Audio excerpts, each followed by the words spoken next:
Now, to discuss the anticipated fuel price hike and the potential surge in the cost of basic commodities, we are joined now by Professor Ronilo Balberan, an economist from the University of Asia and the Pacific. Good morning, Professor. Thanks for joining us today. Good morning po. Alright, Prof, let's start off. No, ano ba ang magiging direct impact nito sa, of course, sa food basket, sa prices of commodities sa middle class, most especially, because of what's happening in Iran? Well, immediately the impact is directly on higher prices of goods and services. No? So, kasi nga, ang pinaka middle ground noon, ang tama kasi niya, ang transportation and logistics cost. So, yun yung good news and bad news. Ang bad news talagang direct inflation yan sa atin, no? Because wala naman tayo kasing supply ng oil. So increase in the price of oil sa international market is immediately reflected in our gas stations, and then later on it will be used by the transportation sector, which will then be passed on to the prices of goods being sold to our stores, to our supermarkets, etc. No? So inflation agad yung abutin natin. Kung mapapansin nyo, yung last time nung 2022 tsaka 2023, ganun yun yung mga nangyari. Nagkaroon tayo ng inflation because of the Ukraine-Russia war. So ngayon, we think na mas intense ngayon yung impact sa inflation because grabe yung taas ng oil prices as we have seen in the last few days. Prof, I'd like to ask, no, kasi at least maintindihan din ng viewers natin. No? Largely, the Philippines is an importing country rather than a country that produces its own goods. No? Ano magiging impact nito with pertaining to price differences between imports and local production goods? Will we see those two prices meet up or may bababa ba na isa? May magbe-benefit ba na sector dito?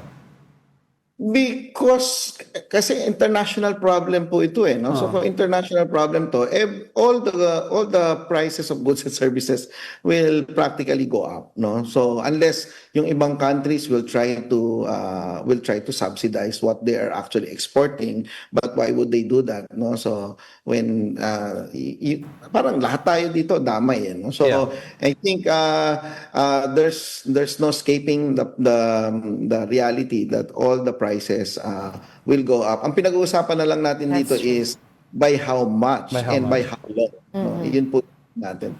But do we expect this to happen until the end of the year or medyo makakaluwag-luwag naman tayo second quarter?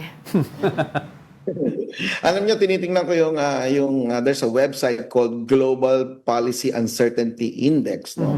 And then there's also a portion there on Trade Uncertainty Index. Ang ibig lang sabihin niyan is how sure are we that we are not sure? Kung makikita niyo yung graph nila, no? So we are very sure that we are not sure of what's gonna happen. No? So in short, kung hindi po natin alam kung kailan matatapos to, wag po kayong mag-alala. Kasi po buong mundo, hindi rin po alam kung kailan po ito matatapos at hanggang saan ang taas ng presyo na ito. So we just have to bite the bullet kasi ganun yung reality. Wala talagang supply. So mangyayari talagang kailangan natin talagang magtipid, no? Especially sa oil, no? So as a country, and all countries are trying to do it right now, no? So if you are almost 100% dependent on imported oil, so you have no choice but to actually save on what's left in our storage, in our depot, no? So kailangan lang talaga nating tipidin kasi I think hindi pa dumadating yung mga tankers na yan, talagang paubos ng paubos yung reserve natin. Okay, it's good that you mentioned that, kasi sabi nga natin, 98% of our oil supplies comes from the Middle East. And recently, may mga reports tayo that our president is actually looking for other supplies of supplier of gas, on oil. Saan po ba tayo po pwede mag-expand pa? Kasi ang nakikita daw nila, if ever from kung US and Canada, it will take 3 months na makapunta dito sa atin and it will cost us as well. Yes. So from the point of view ng economics, may tinatawag na efficient markets. No, there's no such thing as free lunch. No, kasi magmula doon sa nakasanayan na nating sistema, kapag sinabi mo, ay, meron tayong biglang makukunan, ganun ba, kung ganun kadali yun, hindi sana tayo namumroblema ngayon. So, it would take 3 months, pero I think yung reserves na pinag-uusapan lang natin dito, I think swerte na tayong umabot ng 1 buwan, Right. no? Before we run out of oil, no? As a country, no? So kung ano man yung darating na yon, it will come at a very, very stiff price, no? So kasi everybody, all countries around the world are trying to get that special arrangement.